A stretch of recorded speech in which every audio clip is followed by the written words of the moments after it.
Olá, bem-vindos à nossa exploração de hoje. Olha, temos em mãos um material, nossa, fascinante para quem curte fantasia. O guia GURPS Fantasy Folk. É isso aí, é um guia com descrições assim muito detalhadas de um monte de criaturas, de povos fantásticos. Exato, é tipo um catálogo, né? Quase um censo de mundos imaginários. Exatamente. E a ideia aqui é a gente mergulhar nisso, sabe? Entender o que faz esses seres serem únicos. Não só a aparência, mas suas forças, fraquezas, as peculiaridades culturais que o guia descreve. Isso. Nossa missão hoje é investigar a fundo o que define anões, elfos, goblins, gigantes, enfim, muitos outros, olhando só porque essa fonte específica diz. Como é que essas características todas se juntam para formar identidades tão complexas? Bora descobrir. E acho que um bom começo são os anões, né? Um clássico da fantasia. Com certeza. Como o guia descreve eles? Bom, o guia reforça aquela imagem clássica de robustez. Eles têm um bônus em força, o ST, né? São um pouquinho mais fortes que um humano médio, um ST mais 1. Uhum. Mas o que chama a atenção mesmo é a força para levantar peso. Lifting ST mais 3. Quer dizer, eles conseguem erguer umas cargas bem pesadas, o que, claro, combina perfeitamente com a imagem de mineradores, construtores. E eles aguentam bem o tranco também, né? São resistentes. Sim, muito. Eles têm uma resistência a dano natural, ADR. É como se tivessem uma pele mais grossa, DR mais 1. E são mais difíceis de derrubar em combate, o Hard to Kill mais 1. Ah, interessante. E vivem bastante, tipo umas 4 vezes mais que humanos. É o Extended Lifespan 2. E claro, não dá para esquecer o talento como artífices. Os mestres artesãos. Exato. Talent Artificer mais 3. São mestres em metalurgia, engenharia, alvenaria. Áreas que pedem força e precisão. Ah, e eles enxergam super bem no escuro. Night Vision mais 5. Tá, essa é a imagem que a gente geralmente tem. Mas o guia deve apontar desvantagens também, né? Uns traços mais complicados. Com certeza. A fonte menciona, assim, uma tendência forte à ganância e à avareza também. As duas com nível 15. Nível 15. Isso é alto no GURPS, não é? Indica o quê? É bem alto. Indica um traço de comportamento muito difícil de controlar, sabe? Quase compulsivo. Isso adiciona uma camada bem interessante àquele arquétipo do anão obcecado por tesouro. Faz sentido. E tem mais. Eles são descritos com uma desconfiança cultural forte em relação a elfos e goblins. E uma intolerância declarada contra orcs. E a barba? Não pode faltar a barba. Ah, sim. O guia menciona isso como uma peculiaridade cultural.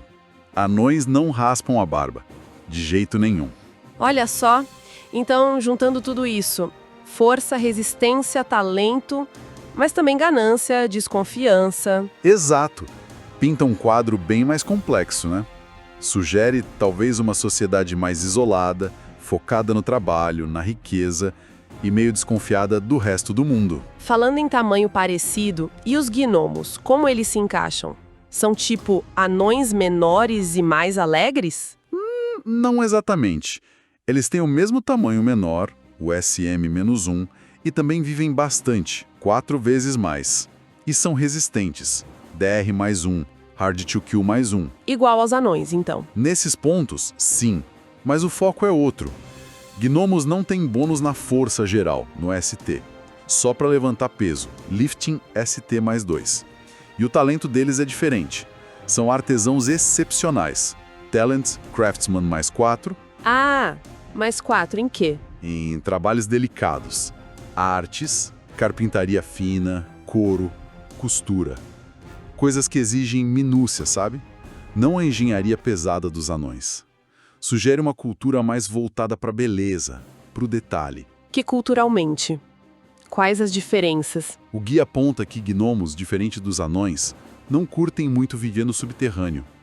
E eles têm uma memória longa, para favores e para ofensas, o que deve tornar a convivência com eles interessante. Imagino.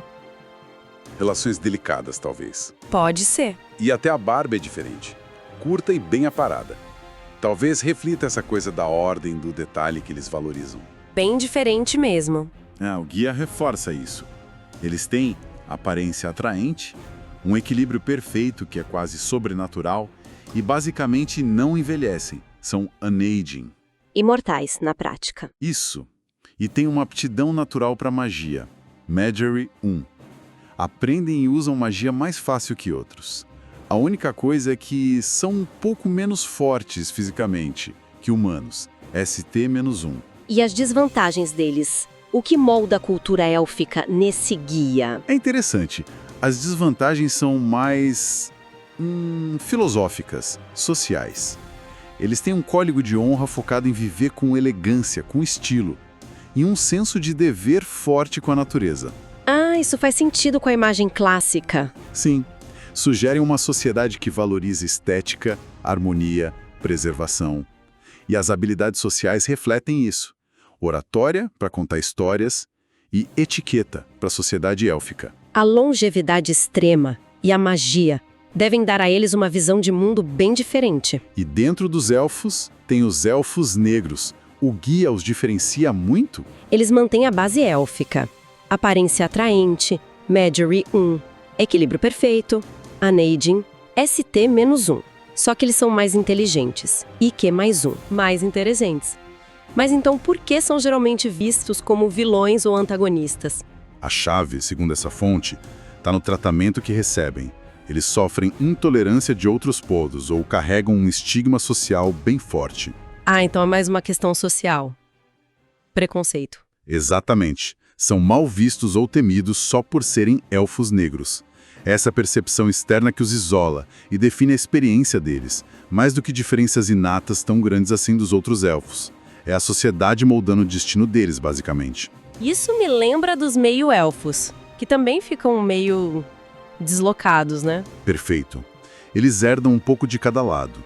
A aparência atraente élfica, vivem mais tempo que humanos, o dobro, Extended Lifespan 1, e têm um potencial para magia, Measure 0. Podem aprender, mas sem aquela facilidade natural dos elfos. Mas tem um porém, imagino. Sim. A fonte diz que eles frequentemente carregam um leve estigma social, -1. São vistos como não pertencentes, sabe? Nem humanos, nem elfos. Essa sensação de não pertencer a lugar nenhum é central para a identidade deles no guia. Faz sentido. Saindo um pouco dos mais humanoides e os híbridos. Centauros. Adoro essa combinação de humano e cavalo. É uma imagem forte, né? O guia descreve eles como grandes, SM+1, tipo quase 3 metros de comprimento, e muito fortes, principalmente na parte cavalo. ST+2 no torso, mais ST+8 nas pernas e corpo equino. Uau! E rápidos também, né? Sim, bem rápidos. Enhanced Move vezes 2. Dobram a velocidade normal de corrida. Mas tem algum contraponto para toda essa força e velocidade? Alguma fraqueza? Tem. A inteligência deles é descrita como um pouco abaixo da média humana, IQ-1. E tem umas desvantagens de comportamento bem marcadas. Claustrofobia severa, nível 15, um medo que paralisa mesmo em lugares fechados. E tendem à arrogância, overconfidence 9. Excesso de confiança, então. Isso. Pode levar eles a se arriscarem demais. As habilidades naturais deles, claro, são lidar com equinos, correr, saltar.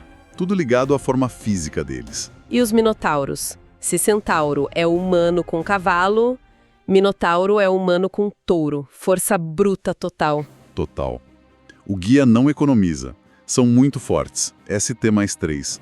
Super resistentes, DR+3 no geral e ainda mais 2 na cabeça. Provavelmente pela estrutura óssea, os chifres. Devem ter uma cabeçada potente. Com certeza. E a constituição física é robusta, HT+3. Vitalidade e saúde, bem acima da média. Tem vantagens sensoriais. Audição aguçada +3, visão periférica. E um senso de direção perfeito, Absolute Direction. Os chifres são armas naturais poderosas. E ainda tem resistência mágica +3. É um pacote de combate, nossa, formidável. Impressionante! Mas com tanto poder físico assim, quais são as desvantagens? Imagino que serão pesadas. São e bem severas. moldam totalmente como eles interagem com o mundo. Primeiro, aparência horrenda, menos 16. É um valor altíssimo, causa medo, repulsa. Menos 16? Caramba! E tem mais, são propensos a ataques de fúria incontrolável, Berserk 12. Tem sede de sangue, Bloodlust 12. São intolerantes com outros povos. E tem o hábito, assim, perturbador de comer seres sencientes. Nossa! E ainda carregam o estigma social de serem não educados, selvagens. É uma criatura com um poder imenso, mas cheia de impulsos destrutivos e muito isolada socialmente. Que contraste brutal com a força física. Vamos mudar um pouco o foco para os monstros mais comuns da fantasia. Goblins. Como o guia os descreve? Eles são pequenos, SM-1, e mais fracos fisicamente, ST-2. Mas, olha que interessante, o guia dá um ponto positivo em agilidade, DX+1, e surpreendentemente em inteligência, IQ+1. Mais inteligentes, então não são só aqueles bobalhões de algumas histórias. Pelo visto não nesse guia. E eles têm uma visão noturna excelente, +9. Mas a característica que define eles mesmo é a impulsividade, nível 12. Agem muito sem pensar. Deve gerar um caos danado. Imagino. E os hobgoblins? São só goblins maiores e mais fortes? São maiores, sim, e mais fortes, ST+1. E igualmente ágeis, DX+1. Também tem visão noturna +9, só que tem uma troca aí. Qual? São menos inteligentes, IQ-1, e são conhecidos pelo mau humor, Bad Temper 12, e pela teimosia, Stubbornness. E frequentemente não tem grana nenhuma, Wealth, Dead Broke é opcional. São mais os brutamontes do que os primos menores e mais espertos. Entendi. E os orcos? Qual o foco principal deles, segundo o guia? O foco é resistência física. Eles têm vitalidade aumentada, HT+2, e mais ponto de vida, HP+1, e audição aguçada +2. Basicamente aguentam mais porrada e continuam lutando. Mas e as desvantagens? Vem um pacote junto, claro. Inteligência abaixo da média, IQ-1, aparência não atraente, intolerância generalizada com outros povos e uma reputação social bem ruim, -2. A habilidade de combate básica deles é briga, brawling. É menos técnica, mais força bruta e resistência mesmo. E os meio-orcs? Herdam uma versão mais leve disso tudo. Exatamente. Eles mantêm um pouco da robustez, HT+1, HP+1, e audição aguçada +2, mas também herdam a inteligência reduzida, IQ-1. E a reputação ruim? Essa persiste. A principal desvantagem é a reputação ruim, -2. Mas eles não têm necessariamente a aparência feia ou intolerância automática do orc puro. De novo, a gente vê o peso da ancestralidade e da percepção social. É fascinante como esses traços se combinam e se diluem, né? Agora, mudando completamente de escala. Gigantes. Como o guia lida com esses seres imensos? Ah, os gigantes. É muito legal como o guia faz. Ele estabelece uma base comum para todos eles e depois a escala simplesmente explode. Uma base comum, como assim? A base já define eles como menos ágeis, DX-1, mas muito resistentes, HT+3. Tem olfato e paladar aguçados, +3, e alta tolerância à dor. Ok, fisicamente impressionante. Mas e o temperamento? Aí que tá. A base também inclui uns traços difíceis. Mau humor nível 12, ou uma timidez muito severa, ou intolerância mesmo. E uma reputação ruim, -2, e teimosia. Essa é a base. E aí vem a parte da escala, né? O tamanho. Exatamente. É aqui que fica incrível. O guia detalha uma progressão. Começa com o gigante pequeno, que já tem uns 2 a 3 metros de altura, força considerável, ST+5, SM+1, DR+1. Pequeno para um gigante, né? Pois é. Mas é só o começo.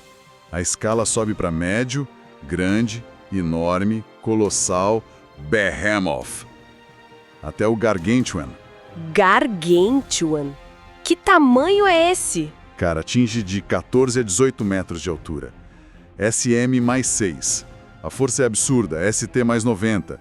A resistência natural, DR mais 6, e até a velocidade de movimento aumentam exponencialmente com o tamanho. A gente está falando de seres que pesam dezenas de toneladas. Nossa, que poder bruto! Destruição em massa mesmo. Basicamente. Quanto maior, mais poder físico. Mas eles mantêm aquela base temperamental difícil e a má reputação. Que coisa! Saindo desses colossos e indo para o extremo oposto, para o ambiente aquático, homens-peixe, como são eles? Uma especialização total no mar. São anfíbios, respiram por guelras, então não respiram ar fora d'água, enxergam no escuro, Dark Vision, suportam a pressão das profundezas, Pressure Support 3, e podem falar com peixes, Speak with Venomous Fish. Falar com peixes, que legal! E fisicamente? São fortes ST mais 1 e resistentes, HT mais 2. São os mestres do domínio aquático deles. Mas essa especialização toda deve cobrar um preço caro fora d'água, né? Um preço altíssimo. Em terra, a visão deles é ruim, bad sight. São de sangue frio, cold-blooded, então dependem da temperatura externa e precisam de contato diário com água para sobreviver. Dependem-se. Water daily. É uma dependência crítica. E o comportamento? Também é complicado. São descritos como fanáticos, intolerantes com o hábito de comer seres sencientes e uma reputação péssima, -4. A vida deles é totalmente ligada e limitada ao mar. Entendi. E ghouls? Aquelas criaturas noturnas, meio macabras. O guia os descreve de um jeito interessante. São surpreendentemente fortes, ST mais 2, e ágeis, muito flexíveis, double-jointed e silenciosos, Silence 1. Predadores eficientes, então. Sim, tem visão noturna 9, percepção aguçada mais 2 e são imunes a doenças comuns. Resistant, Sickness Immunity. Mas tem um lado sinistro, né? O que o guia diz sobre isso. Tem é bem marcante. Eles têm aparência feia. E a desvantagem principal, uma dependência mensal. Precisam comer cérebros frescos de seres sencientes para sobreviver. Cérebros, credo. Isso mais o hábito de comer carniça humana dá a eles uma reputação terrível, -4. Curiosamente, eles têm um forte senso de dever com a própria raça. E a inteligência deles pode até diminuir com o tempo. IQ -1 é o opcional. As perícias deles, camuflagem, furtividade, reforçam o papel de caçador noturno. Que criaturas complexas e perturbadoras. Para variar a escala de novo, vamos para os pequenininhos, halflings. Esses são bem conhecidos, né? Tipo hobbits. Sim, um clássico. São pequenos, SM -1, tipo 1,20 m, ágeis, DX mais 1, e resistentes, HT mais 1.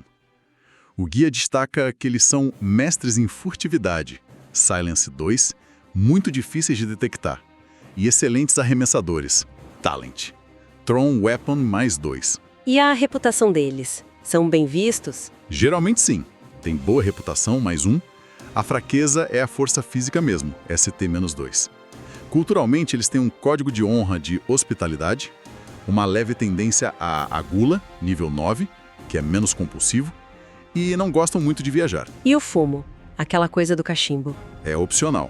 O vício em tabaco é uma possibilidade. E tem uma nota curiosa no guia. Qual? Dizendo que o verdadeiro halfling seria ainda menor, SM -2, ST -5. Bem pequenininho mesmo. Que interessante essa nota. E os leprakens?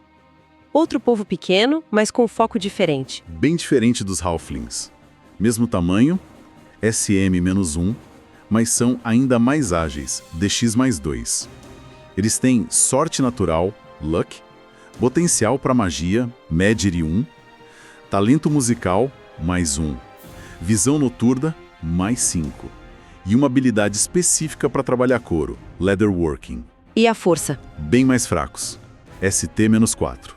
Mas vivem o dobro de humanos, Extended Lifespan vezes 2. E claro, como era de se esperar... A avareza. Exato. Miserliness 12, um desejo bem forte de acumular riqueza. É o traço definidor deles. Ufa, que viagem, hein? Passamos por tantos seres diferentes. Dos anões super focados em suas forjas, aos gigantes colossais, pelos seres aquáticos, os furtivos... O que a gente pode tirar disso tudo, dessa análise do guia?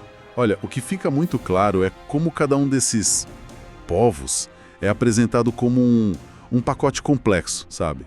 Não são só monstros ou heróis de uma nota só. É verdade. O guia usa esses atributos, as vantagens, as desvantagens, força, inteligência, magia, resistência, mas também ganância, intolerância, medos, dependências físicas, psicológicas, para construir identidades que são, bem, multifacetadas. Não são só estatísticas para combate, né?